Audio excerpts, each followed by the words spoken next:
भारत देशामध्ये 108 शक्तिपीठ आहेत अधिमाया शक्तीची, आणि या 108 शक्तिपीठापैकी 3.5 शक्तिपीठ आपल्या महाराष्ट्रामध्ये आहेत. आणि या 3.5 शक्तिपीठापैकी मूळ जे शक्तिपीठ आहे ते कोल्हापूरला आहे. म्हणजेच कोल्हापूरची अंबाबाई महालक्ष्मी करवीर निवासनी असं म्हटलं जातं या शक्तिपीठाला. आणि कोल्हापूर नाव सुद्धा का पडलं आज आपण पाहणार आहोत. बांधवांनो, आपली कुलमाता अंबाबाई, तर हा व्हिडिओ नक्की आपण जरूर पूर्णरित्या पहा. अंबाबाईची कथा ऐकल्याने पुण्य प्राप्त होतं, इतकी ताकद अधिमाया शक्तीमध्ये.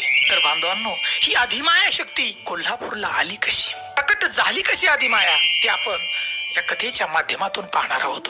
मी हनुमंत पवार एका नवीन व्हिडिओ मध्ये आपलं सहर्ष स्वागत करत आहे. बांधवांनो, सती मातेचे भगवान श्रीकृष्णाने 108 भाग केले होते, आणि त्या 108 भागापैकी जे नेत्र आहेत ते कोल्हापूर या ठिकाणी पडले, आणि त्यामुळे अधिमाया शक्ती त्या ठिकाणी प्रकट झाली. आणि अधिमाया शक्ती म्हणजेच माता महालक्ष्मी, आणि महालक्ष्मी म्हणजे की भगवान श्रीकृष्ण तर आलेच, म्हणून या ठिकाणी स्वतः भगवान श्रीकृष्ण आहेत. बघा, मंदिरामध्ये आपण जर गेला ना, तर आजही आपल्या मनामध्ये एक नवीन ऊर्जा निर्माण होते अंगामध्ये, आपली प्रत्येक इच्छा या ठिकाणी आल्यानंतर पूर्ण होते. आपण जर मनापासून अधिमायाचं दर्शन घेतलं तर मोक्षाचा मार्ग आपल्याला प्राप्त होतो, मोकळा मार्ग होतो मोक्षाचा. इतकी ताकद अधिमाया शक्तीचे मूळ शक्तीपीठ आहे या ठिकाणी. जर मंदिराचा विचार केला बांधवांनो, हे जे मंदिर आहे अधिमाया शक्तीचं अंबाबाईचं, 1,500-2,000 वर्षापूर्वीचा इतिहास आहे या मंदिराला. आणि मंदिराचं जे मूळ निर्माण आहे, अनेक ग्रंथामध्ये पुरावा सांगितला जातो.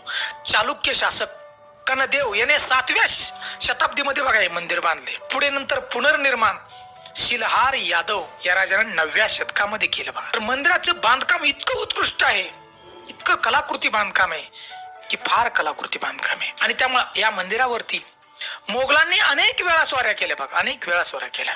त्यावेळेला जी मूर्ती अधिमायाची पुजाऱ्यांना लपवून ठेवावी लागली होती. 1715 ते 1722 काळ त्यावेळेला मोगलांनी स्वारी केली. बघा, त्याच्या अगोदरच त्यावेळेला स्वराज्याचा छावा छत्रपती संभाजीराजांनी या मंदिराचं संरक्षण केलं, मंदिराचं छान बांधकाम केलं महाराजांनी. बघा, इतिहासामध्ये त्याचे अनेक पुरावे सापडतात. आणि मंदिराचा जो मुख्य गाभारा आहे बघा, या मुख्य गाभाराच्या दगडी चौथऱ्यावरती अधिमाया शक्तीची काळ्या दगडामध्ये बघा 4 फूट अशी उंच अशी मूर्ती आहे. उंच मूर्ती, देवीला 4 हात आहेत, आणि 4ही हातामध्ये शंख, गदा, सुदर्शन आणि कमलफूल अशी शस्त्र आहेत मातीच्या हातामध्ये.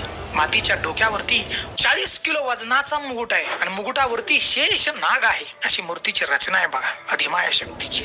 मंदिरामध्ये आपण जर गेला तर आपण मंदिरामध्ये एक श्रीयंत्र आहे बघा कोरलेलं, आणि ते हे श्रीयंत्र जे नाथ्य शंकराचार्यांनी कोरलेले आहे. मंदिराकडे आपण नीट जर बघितलं, तो मंदिराचा जो आकार आहे तो श्रीयंत्रासारखा आहे. बांधवांनो, आपण महाराष्ट्रामध्ये देशामध्ये अनेक मंदिर आहेत देवी आणि देवतांची. त्या मंदिराची तोंड हे पूर्व उत्तर आहेत, परंतु हे असं एकमेव मंदिर आहे अधिमाया शक्तीचं की अधिमाया शक्ती या ठिकाणी पश्चिमेकडे बघते, म्हणजे पश्चिमेकडे तोंड आहे. पंचगंगा नदीच्या किनारी असलेलं कोल्हापूरच्या मध्यस्थीने असणारं असं मंदिर आहे. सुंदर मंदिर. मंदिरामध्ये सूर्य नारायण, नवग्रह, दुर्गा माता, भगवान शिव, विठ्ठल रखुमाई, आई तुळजाभवानी मंदिराच्या परिसरामध्ये आहेत. अनेक कुंड आहेत, मणिकर्णिका कुंड आहे, विश्वेश्वर मंदिर आहे. तर बांधवांनो, अशी बी एक कथा सांगितली जाते अधिमाया शक्ती या ठिकाणी आलेली. कोल्हासूर नावाचा एक महाभयंकर राक्षस होता. कठोर त्याने तपश्चर्या केली, देवी आणि देवतांची कठोर तपश्चर्या केली, वरदान मागून घेतलं की देव दानव मला कुणीही मारू शकत नाही, परंतु फक्त तो श्री बोलला नव्हता. अनेक साधू संत ऋषी यांना या राक्षसानं त्रास द्यायला चालू केला. कोल्हापूर परिसरामध्ये दंगा चालू केला सगळीकडे. ऋषींचे यज्ञ मोडायला चालू केले. त्यावेळेला सगळे ऋषी देवींच्याकडे आले, अधिमाया शक्तीकडे आले. देवी अंबाबाई वाचवा आम्हाला या राक्षसाच्या तावडीतून. त्यावेळेला अधिमाया शक्तीने दुर्गाचा अवतार घेतला होता बघा, दुर्गा मातेचा अवतार घेतला, आणि या महाभयंकर राक्षसाला त्या ठिकाणी मारलं. त्यावेळेला हा राक्षस, कोल्हासूर राक्षस, अधिमाया शक्तीला शरण गेला आणि म्हणला, हे दुर्गा माता, माझी अखेरची इच्छा तुम्ही पूर्ण करा की हा जो प्रदेश आहे तो माझ्या नावानं ओळखला जाईल.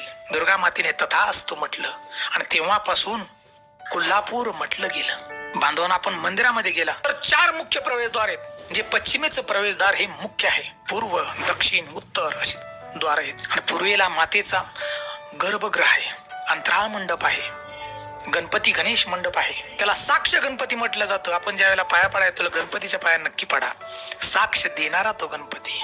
महाकाली, महासरस्वती गर्भगृह आहेत. आणि अजून जर मंदिराबाबतीत सांगायचं म्हणलं, जो पूर्व दरवाजा आहे बघा, 18व्या शतकामध्ये यशवंतराव दाभाडे सरकार आणि भैरवजी गायकवाड यांनी या पूर्व दरवाजाचं काम केलेले. त्या ठिकाणी शिलालेख सुद्धा अजून आहे बघा. बांधवांनो, ही अधिमाया शक्ती सगळ्या शक्तिपीठापैकी हे सगळ्यात ताकदवर हे शक्तिपीठ आहे. नवरात्र उत्सवामध्ये आपण जा, 9 दिवस वेगवेगळ्या प्रकारे मातीची पूजा केली जाते बघा. अशी कथा सांगितली जाते अनेक ग्रंथामध्ये. आजही आपण बांधवांनो तिरुपती बालाजी देवस्थान पाहिलं असेल तर हे भगवान श्रीकृष्णांचं देवस्थान आहे. स्वतः या ठिकाणी भगवान श्रीकृष्ण आहेत आणि त्या ठिकाणून माता लक्ष्मी रुसून कोल्हापूरला आली असं सांगितलं जातं. आजही तिरुपती देवस्थान वर्षातून 2 वेळा महालक्ष्मीला त्या ठिकाणून साडी पाठवली जाते बघा. बांधवांनो, आज जर आपण तिरुपती देवस्थानला कधीही गेला आणि दर्शन घेतलं तर आपल्याला अंबाबाईचं दर्शन घेणं गरजेचं आहे. तरच आपली यात्रा तिरुपतीची पूर्ण होते. बांधवांनो, एवढंच नाही तर वर्षातून एकदा बघा, मार्च महिन्यामध्ये 2दा स्वतः सूर्यनारायण या ठिकाणी मातेच्या पायावरती येतात. सूर्यनारायण किरणोत्सव त्याला म्हणतो आपण, की सूर्यनारायणाची किरण मातेच्या पायावरती पडतात. आजच्या या कलियुगात सुद्धा हा चमत्कार आहे त्या ठिकाणी. म्हणून आपण कुलमाता, अखंड महाराष्ट्राची कुलमाता या ठिकाणी दर्शन घ्यायला अवश्य जा. जर मनापासून आपण दर्शन मातेचं घेतलं, श्रद्धेनं घेतलं, भक्तिभावानं घेतलं तर मोक्षाचा मार्ग मोकळा होणार ही निश्चित यातील मात्र शंका नाही. बांधवांनो, 350-400 वर्षापूर्वी छत्रपती शिवाजी महाराज, स्वराज्याचा छावा संभाजी महाराज या ठिकाणी येत होते बघा दर्शन घ्यायला मातेचं. यांनी दर्शन घेतलं, मग आपण घ्यायला काय हरकत आहे, आपण मानायला काय हरकत आहे. म्हणून आपण कोल्हापूरच्या अंबाबाई म्हणजेच महालक्ष्मी आपण अवश्य या आणि दर्शन घ्या. आपल्या जीवनातली सगळी संकट दूर होऊन जातील. आज सुद्धा मनापासून सेवा करा. आईची ओटी नारायण भरा, आईची ओटी भरा. आपण सगळी कामं आपली होतील, आपली जीवनाची नौका पार होणार.